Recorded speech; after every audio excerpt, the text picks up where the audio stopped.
Video பார்க்கும்போது, அது குழந்தைக்கு மாத்திரை குடுத்த மாரி தெரியலைங்க எனக்கு. என்ன காரணம்னா, ஒரு சிறிய குழந்தைகளுக்கு மாத்திரை குடுக்குறதே இல்ல. அது எல்லாருக்கும் தெரிஞ்ச விஷயம் தான். அந்த இருக்கிற டைம்ல பாப்பாவுக்கு ஃபீட் பண்றதுக்கு எங்க வீட்ல இருந்து கிளம்பி போகும்போது அதை நம்ம க்ரஷ் பண்ணிட்டு இருக்கோம். அதை வந்து க்ரஷ் பண்ற டைம்ல அதை எடுத்து இப்போ ட்ரக்ன்னு சொல்லிட்டு தப்பான ஒரு வீடியோ வந்து வைரல் பண்ணிட்டு இருக்காங்க. அப்படின்னா அந்த குழந்தையோட படமும் அதுல இல்ல. அப்போ மாத்திரைய ஐபிஎல்ல வச்சு குழந்தைக்கு குடுக்குறதுக்கு ரெடி பண்ணிட்டு, அப்புறம் வீட்டுக்கு எடுத்துட்டு போய் குடுத்தாராமா? அது ஐபிஎல் நடக்கிற இடம். அவ்வளோ போலீஸ் ப்ரொடெக்ஷன், அவ்வளோ ஃபேமிலி பீப்புள்ஸ் ஃப்ரெண்ட்ஸ்ல இதெல்லாம் இருக்காங்க. அவர் என்ன சொல்றாரு, ஒரு ஐபிஎல் நடக்கிற அவ்வளோ பெரிய கிரவுட்ல நான் வந்து போதைப் பொருள் பயன்படுத்துவேனா அப்படின்னு. ஆனா உண்மையிலேயே போதைப் பொருள் அப்படியான கிரவுட்ல தான் பயன்படுத்தப்படுகிறது. இது அனைவருக்குமே தெரியுமே.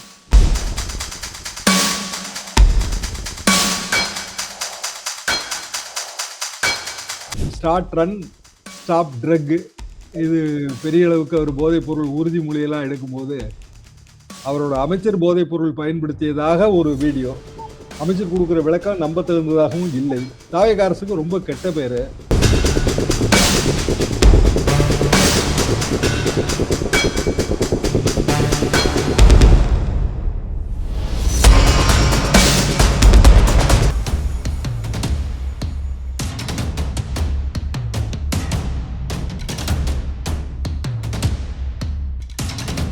உங்க கனவு கரியருக்கு ரைட் டெஸ்டினேஷன் தேடுறீங்களா? அதுக்கு நீங்க சூஸ் பண்ண வேண்டியது சேரன் குரூப் ஆஃப் இன்ஸ்டிடியூஷன்ஸ் தான். கோயம்புத்தூர்ல SMS arts and science and Cheran health science, காங்கேயம்ல Cheran arts, Cheran women's college, Cheran college of டெக்னாலஜின்னு எல்லாமே ஒரே ட்ரஸ்டட் இன்ஸ்டிடியூஷன்ல. Admissions open. கால் 7708441116. வணக்கம் நேயர்களே, நான் உங்கள் கார்த்திக். நம்முடைய சிறப்பு நேர்காணலில் மூத்த பத்திரிகையாளர் தராசு ஷாம் இணைந்திருக்கிறார். அவரிடம் விரிவாக பேசலாம். வணக்கம் சார். வணக்கம் கார்த்திக். சார், நேத்து முதல்வர் விஜய் வந்து ஆன்டி ட்ரக் மூவ்மெண்ட்னு ஒரு மராத்தான் இது பண்ணாரு. தமிழ்நாடு ஃபுல்லா எல்லா அமைச்சர்கள், எல்லா எம்எல்ஏக்களுமே அதுல பார்ட்டிசிபேட் பண்ணியிருந்தாங்க. இந்த விஷயம் நடந்த அதே நாள்ல அமைச்சர் சரத் வந்து ஒரு 2 வருஷத்துக்கு முன்னாடி ஐபிஎல் கிரவுண்ட்ல வச்சு ஒரு மாத்திரைய உடைச்சி யூஸ் பண்ற மாதிரி ஒரு வீடியோ வைரல் ஆகுது. அது வந்து அவரு ட்ரக்ஸ் பயன்படுத்தின மாதிரி பரப்பப்பட்டது. அதுக்கு அவர் விளக்கம் கொடுக்கும்போது, இல்ல என் குழந்தைக்கு மாத்திரைக்காக நான் இது பண்ணேன் அப்படின்ட்டு அவர் தரப்புல ஒரு விளக்கம் கொடுத்துருக்கிறாரு. இது தேசிய அளவுல பேசு பொருளா இருக்கு. அந்த வீடியோ பார்த்தீங்களா? அது பார்க்கும்போது என்ன மாதிரியான இம்ப்ரெஷன்ஸ் வருதுன்னு? வீடியோ பார்க்கும்போது அது குழந்தைக்கு மாத்திரை குடுத்த மாரி தெரியலைங்க எனக்கு. என்ன காரணம்னா, ஒரு சிறிய குழந்தைகளுக்கு மாத்திரை குடுக்குறதே இல்ல. அது எல்லாருக்கும் தெரிஞ்ச விஷயம் தான். சிறிய குழந்தைகளுக்குன்னா சொட்டு மருந்து மூலமா குடுக்குறது தான். பேராசிட்டமால சொட்டு மருந்து தான் குடுப்பாங்க. மாத்திரைய பொடிச்சு அத தண்ணீல கலந்து குடுக்குறதுங்கிற அந்த அமைச்சரின் விளக்கம் வந்து நம்ப தகுந்ததாக இல்லை. இன்னொன்னு, அந்த வீடியோ காட்சி, அது செல்போன் டிஸ்ப்ளே ஸ்கிரீன் மேல வச்சு மாத்திரையோட மாத்திரை பொடி எடுக்கும்போது, மாத்திரைய வேற எங்கேயாவது வச்சு தானே தட்டி தானே உடைக்க முடியும். செல்போன் மேல வச்சு உடைக்க முடியாது. செல்போன் மேல வச்சு எப்படி உடைக்க முடியுங்க? அதுவும் ஒரு கிரெடிட் கார்ட வச்சு எப்படி உடைக்க முடியும்? அப்ப ஏற்கனவே ஒரு பொடி, அந்த பொடிய அவரு அதுல வச்சு செல்போன் டிஸ்ப்ளே வேர்ல ஒரு பொடிய வைத்து அத செக்ரிகேட் பண்றாரே. அத கிரெடிட் கார்டோட நுனிய வச்சு செக்ரிகேட் பண்றாரு. ஓடிடில தொடர்ந்து சீரியல் பார்க்குற எல்லாருக்குமே தெரியும். அது வந்து எப்படி அந்த லயனா இழுக்கிறதும்பாங்க அது. அப்புறம் இன்னொரு ரூ. 500 நோட்டு வேற, ஒரு தாள் வேற அந்த வீடியோல இருக்கு. இது வந்து ரொம்ப சந்தேகத்துக்கிடமான விஷயம். தாவேகா அரசுக்கு ரொம்ப கெட்ட பேரு. விஜய்க்கும் பெர்சனலா கெட்ட பேரு. ஏன்னா நீங்க சொன்ன மாரி நேற்றைக்கு வந்து ஸ்டார்ட் ரன் ஸ்டாப் ட்ரக், இது பெரிய அளவுக்கு அவர் போதைப் பொருள் உறுதிமொழியெல்லாம் எடுக்கும்போது அவரோட அமைச்சர் போதைப் பொருள் பயன்படுத்தியதாக ஒரு வீடியோ. அமைச்சர் குடுக்குற விளக்கம் நம்ப தகுந்ததாகவும் இல்லை. அப்போ நீங்க சொல்றது ரொம்ப கரெக்ட். நேஷனல் மீடியால நேத்து போட்டு ரொம்ப கிளின்னு கிழிச்சாங்க. ஈவன் அப்போ டிவிகேக்கு சப்போர்ட் பண்ண நிறைய சீனியர் ஜேர்னலிஸ்ட்லாம் கூட இவரை வந்து சாக் பண்ணணும் அப்படின்ட்டு அவர் எக்ஸ்பிளனேஷன் வந்து நம்ப தகுந்ததா இல்லன்ட்டு தான் பலருமே காயின் பண்றாங்க. நம்ப தகுந்ததா இல்லைங்க. அதுல ஒண்ணும் சந்தேகமே கிடையாது. அவரு வந்து அவராக ராஜினாமா செய்யணும். இல்லன்னா அவர சாக் தான் பண்ணணும். வேற வழி கிடையாது. என்ன காரணம்னா 2 இயர்ஸ் ஐபிஎல், அவர் என்ன சொல்றாரு, ஒரு ஐபிஎல் நடக்கிற அவ்வளவு பெரிய கிரவுட்ல நான் வந்து போதைப் பொருள் பயன்படுத்துவேனா அப்படின்னு. ஆனா உண்மையிலேயே போதைப் பொருள் அப்படியான கிரவுட்ல தான் பயன்படுத்தப்படுகிறது. இது அனைவருக்குமே தெரியுமே. அப்போ அவருக்கு அப்போ அந்த நேரத்துல வயதும் கம்மியா தான் இருந்திருக்கும். அவரு ட்ரக் அடிக்ட் இன்னொன்னு இவங்க கட்சியில உள்ள பலரும் இல்ல இந்த மாதிரி உள்ளவங்க ஒரு படம் காட்டுற மென்டாலிட்டியில செயல்படுற மாதிரி தெரியுது. ஏன்னா அவர் தக் லைஃப் மூவ்மெண்ட்னு போட்டு பிரைவேட்ல அத ஸ்டேட்டஸாவே போட்டிருக்கிறாரு. தக் லைஃப் மூவ்மெண்ட்னு ஒரு கேப்ஷன் போடும்போது குழந்தைக்கு கொடுத்த வீடியோவா எதுக்கு தக் லைஃப் மூவ்மெண்ட்னு போடணும் அப்படின்ட்டு நிறைய பேர் கேள்வி கேட்கறாங்க. அதுக்கு அவங்க சைட்ல இருந்து எந்த விளக்கமே இல்ல ஆக்சுவலி. அது சரியான விமர்சனங்க. ஒரு குழந்தைக்கு மருந்து குடுக்கறத வந்து எந்த ஃபாதரும் தக் லைஃப் மூவ்மெண்ட்னு போட மாட்டாங்க. தக்குன்னா ஒரு குழந்தை பிடிவாதம் பண்றத அத வச்சு செல்லமா தக்குன்னு சொல்றதாக தான் அவர் அப்படிதான் சித்தரிக்கிறாரு. அப்படின்னா அந்த குழந்தையோட படமும் அதுல இல்ல. அப்போ மாத்திரைய ஐபிஎல்ல வச்சு குழந்தைக்கு குடுக்கறதுக்கு ரெடி பண்ணிட்டு அப்புறம் வீட்டுக்கு எடுத்துட்டு போய் குடுத்தாராமா? என்ன மாதிரியான விளக்கம்னே எனக்கு புரியல. சரி, ஒரு குழந்தைய நம்ம கூட்டிட்டு ஐபிஎல் போனோம். குழந்தை அழுது. அதுக்கு வந்து மருந்து குடுக்குறோம். குழந்தை அழுது, ஏதோ வயித்து வலி, ஏதோ ஒரு பிரச்சனை, உடம்பு சரியில்ல, காய்ச்சல் அடிக்குது, மருந்து குடுக்குறோம். அப்படின்னா அத யாரும் ஒரு வீடியோ எடுத்து இந்த கேப்ஷனோட ஷேர் பண்ண மாட்டாங்களே. சரி, இத விஜய் உடனடியா கவனிக்கணுங்க. என்ன காரணம்னா, நேற்றைக்கு வந்து இந்த வீடியோ வேற யாரும் எடுத்து போடல. அவங்க சர்க்கிள்ல இருந்தே தான் அமைச்சர் தானே போட்டிருக்காரு. அமைச்சர் முதல்ல போட்டு அதை யாரோ ஸ்கிரீன்ஷாட்டோ ஏதோ ஒண்ணு எடுத்து பிரைவேட் வீடியோ ஷேர் பண்ண முடியாது. எல்லாருக்கும் தெரிஞ்சது தானே. சரி, நம்ம எந்த ஆயுதத்தை பயன்படுத்துறோமோ அந்த ஆயுதம் நமக்கு எதிராக திரும்பி வரும்ல. அப்ப சோசியல் மீடியாங்கிற ஒரு ஆயுதத்தை பயன்படுத்தி இருக்குல்ல தாவேகா. அந்த மீடியா எதிராக தானே வரும். அதே சோசியல் மீடியாங்கிற அந்த கூறிய ஆயுதம் நமக்கு எதிராக தானே வரும். ரெண்டாவது, இந்த அமைச்சர்கள், இந்த வேட்பாளர்கள் நிறைய பேர் யாருன்னே தெரியாம தாங்க ஜெயிச்சிருக்காங்க. எல்லாம் விஜய்க்கு விசிலுக்கு விழுந்த ஓட்டு தானே. அப்ப யாருமே தெரியாம ஓட்டு போட்டிருக்காங்க. அப்போ அவரோட பர்சனல் குவாலிட்டி எல்லாம் யாரும் பார்த்திருக்க மாட்டாங்க. அவங்க இன்னுமே அந்த ரசிகர் மனநிலையில இருக்கிறாங்களா? அந்த அமைச்சர் இப்பமும் எங்கேயாவது ஆய்வுக்கெல்லாம் போனா அந்த சினிமா பேக்ரவுண்டோட அரசு விழாக்கு போன வீடியோஸ இன்னைக்கு கூட போட்டிருக்காரு. சினிமா மியூசிக் போட்டு ஒரு பில்டப்பான மியூசிக் போட்டு அவரோட சொந்த பேஜ்ல வீடியோவா போட்டுட்டு இருக்கிறாரு. இன்னும் அந்த ரசிகர் மன்ற மனநிலையில இருந்து வெளியே வராம இருக்கிறாங்களா? அது அடுத்த கட்ட பிரச்சனைங்க. எல்லாமே வந்து ஒரு ஒரு சினிமா பாணியாக இருந்தால் அது ஆரம்பத்துல வந்து கொஞ்சம் தாவேகா ஆதரவாளர்களுக்கு, அதாவது ஒரு யங்கர் ஏஜ்ல இருக்கிறவங்களுக்கு அது ஒரு உற்சாகமா இருக்குங்க. போக போக அது வந்து சலிப்பாயிரும். நிறைய மாத்தணுங்க அவங்க. சரி, விஜய்கிட்ட இருக்க அட்வான்டேஜ் என்னங்க? நான் கன்வென்ஷனலா தெரிகிறாரு. மரபு ரீதியான அரசியல், அதுக்குன்னு சில இலக்கணங்கள் இருக்கு. ஒரு மேடையில இருந்தா கூட அவர்களே இவர்களே எல்லாம் நம்ம விழிச்சு பேசணுங்க. இல்லைன்னா கோவிச்சுக்குவாங்க. அந்த மரபுகள் உடைக்கப்பட்டிருக்கிறது, கட்டுடைக்கப்பட்டிருக்கின்றன. அப்ப அரசியல்லாம் இப்படிதான் இருக்கணும் அப்படிங்கிற ரூட் மாறி இருக்கு. இந்த ரூட் எங்க காலத்துல மாறினது தான். நாங்க 18 வயசுல இருக்கும்போது அப்ப இருந்த மரபு எதுனா காங்கிரஸ் மரபுங்க. வார்த்தையே பாத்தீங்கன்னா அபேட்சகர்ம்பாங்க. வேட்பாளருங்கிற அழகு தமிழை நாங்க கொண்டு வந்தோம். ஆனா அது ஒரிஜினல் பேரு அபேட்சகர் தான். நமது தொகுதி அபேட்சகர் மாரிமுத்து அவர்களுக்கு இரட்டை காலை சின்னத்தில் ஓட்டு போடுங்கள் தான் காங்கிரஸ் கூட்டத்துல பேசுவாங்க. அவைத்தலைவர் அக்ராசனர் தான் இருந்துச்சுங்க. அப்போ வார்த்தையெல்லாம் உங்களுக்கு தெரியவே தெரியாது. கேள்விப்பட்டதே இல்ல. கேள்விப்பட்டே இருக்க மாட்டீங்க, வாய்ப்பே இல்லைங்க. இந்த கூட்டத்தின் அக்ராசனர்மாங்க. கூட்டத்துக்கு தலைமை தாங்குவோர். முன்மொழிதல், வழிமொழிதல் இதெல்லாமே மரபு சார்ந்த அரசியலை உடைச்சு நான் கன்வென்ஷனலா வந்தது 1967. 63ல இருந்து நீங்க எடுக்கலாங்க. 62, 63ல இருந்து 67 எனக்கு கல்லூரி நாள். இந்த விஷயங்கள் பயணச்சீட்டு கொடுங்கள் அப்படின்னு கேட்போம் ஓட்டுநர்கிட்ட. அப்படின்னா யோசிச்சு பாருங்களேன். நாங்களே ஒரு குரூப் வந்துங்க தமிழ் வாழ்கன்னு எழுத யானமலை சைட்ல ஏறி ரொம்ப பெருசா எழுதி போடணும்னு போய் எழுதி முடிச்சு வரும்போது நான் மலைச்சரிவுல சரிஞ்சு விழுந்துட்டேன். உயிர் பிழைச்சதே பெரிய விஷயம் ஆகி போச்சு. 1966 மதுரை விவசாய கல்லூரி. அந்த அளவுக்கு பெரிய உணர்வுகள் இருந்த காலம். அதுக்காக நான் இது சொல்ல வரேன். அப்போ நிறைய மரபுகள் உடைக்கப்பட்டன.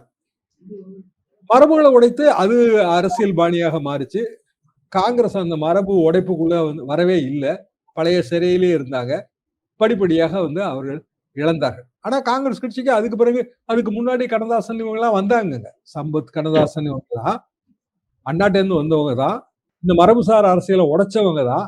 ஆனா காங்கிரஸ் கட்சி அவங்களை முழுமையா பயன்படுத்திக்கவே இல்லை. அப்புறம் 67 ஜெயகாந்தன் எல்லாம் வந்தாருங்க. அதே காலகட்டம் பின்னாடி 71 காலகட்டத்துல எல்லாம் வந்தாரு. பெரிய அளவுக்கு வந்து எம்ஜிஆர் பாலிடிக்ஸ் எல்லாம் எக்ஸ்போஸ் பண்ணியிருப்பாரு.